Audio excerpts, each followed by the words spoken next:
खबर शामिल करते हैं तांदनेवाला से, जहां रियासत मदीना के दावेदारों के मुल्क में भी गरीब होना एक जुर्म बन गया। चक नंबर 608 गाफवे के रिहायशियों ने इल्जाम लगाते हुए कहा कि पुलिस थाना बालक ने भारी नफरी के हमरा हमारे घरों के अंदर घुसकर न सिर्फ चादर और चार दीवारी के तकद्दुस को पामाल किया, बल्कि जो चीज हत्थे लगी उसे तोड़ फोड़ डाला।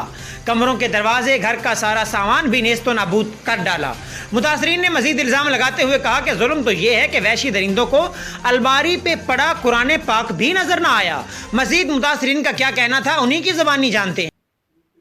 नहीं ਤੁਸੀਂ ਸਾਰੇ ਰੋ ਕੇ ਅਪੀਲ ਕਰੋ ਵੱਡਿਆਂ ਅਫਸਰਾਂ ਦੇ ਅੱਗੇ ਤੇ ਇਹਨਾਂ ਨੂੰ ਦਿਖਾਓ ਆਣ। ਹਾਂਜੀ ਬਿਲਕੁਲ। ਤੁਸੀਂ ਕੀ ਵੇਖਿਆ ਇਹਨਾਂ ਨਾਲ ਕੀ ਹੋਇਆ? ਇਹਨਾਂ ਨਾਲ ਬਹੁਤ ਬੜਾ ਜ਼ੁਲਮ ਹੋਇਆ, ਸਾਰੀ ਇਹਨਾਂ ਦੀ ਆਰਸ਼ਾ ਬੰਦ ਇਹ ਕੀ ਚੋਰ ਐਂਡ ਕੇ ਤੈਨ ਬਦਮਾਸ਼ ਕੁਝ ਵੀ ਕੋਈ ਨਹੀਂ। ਇਹਨੇ ਸਕੂਟਰ ਦਾ ਸਿਰਫ ਰੋਲਾ ਨੇ ਤੇ ਉਸ ਤੋਂ ਆਣ ਕੇ ਬੁਲਾ ਜ਼ਿਆਦਤੀ ਕੀਤੀ। ਸਕੂਟਰ ਚੋਰੀ ਦਾ ਨਹੀਂ ਆਪ ਦਾ ਇਹਨਾਂ ਦਾ ਕਾਗਜ਼ਾਂ ਵਾਲਾ ਉਹ ਤਾਂ ਥਾਣੇ ਜ਼ਿਮੀਦਾਰ ਹੀ ਭਾਈ ਆ ਰਹੇ ਸੀ, ਉਹਨਾਂ ਮਿਹਨਤ ਕੀਤੀ ਹੈ ਵੀ ਭਾਈ ਆਇਆ ਤਾਂ ਉਹਨਾਂ ਮੋਟਰਸਾਈਕਲ ਲੈ ਗਏ ਨੇ ਥਾਣੇ। ਦੁਬਾਰਾ ਜੀ ਆਇਆ ਨੇ ਰਿਸ਼ਵਤ ਆ ਕੇ ਦੇ ਦਿਓ ਕਿ 10,000 ਰੁਪਏ। ਉਹਨਾਂ ਆਖਿਆ ਸਾਡੇ ਕੋਲ ਤਾਂ ਹੈ ਹੀ ਨਹੀਂ, ਅਸੀਂ ਤਾਂ ਅੱਗੇ ਮਸੇ ਆਇਆ।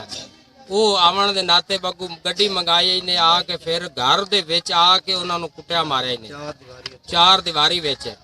ਗਰੀਬ ਕਰਕੇ ਗਰੀਬ ਸਮਝ ਕਰਕੇ ਰੋਡ ਦੇ ਉੱਪਰ ਖੜਿਆ ਹੈ। ਹਮਾਰੇ यहाँ ਸਾਰਾ ਕੁਰਾਨ ਪਾਕ ਜਿਹੜਾ ਹੈ ਉਹ ਵੀ ਆ ਕੇ ਵੇਖ ਲਓ ਤੁਹਾਡੇ ਸਾਹਮਣੇ ਬਕਾਇਆ। ਸਾਰੇ ਘਰਾਂ ਦੀ ਤੋੜ ਫੋੜ, ਸਾਡੀ ਕੋਈ चीज नहीं छोड़ी।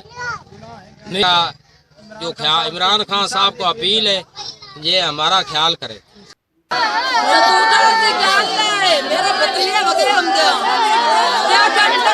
मेरा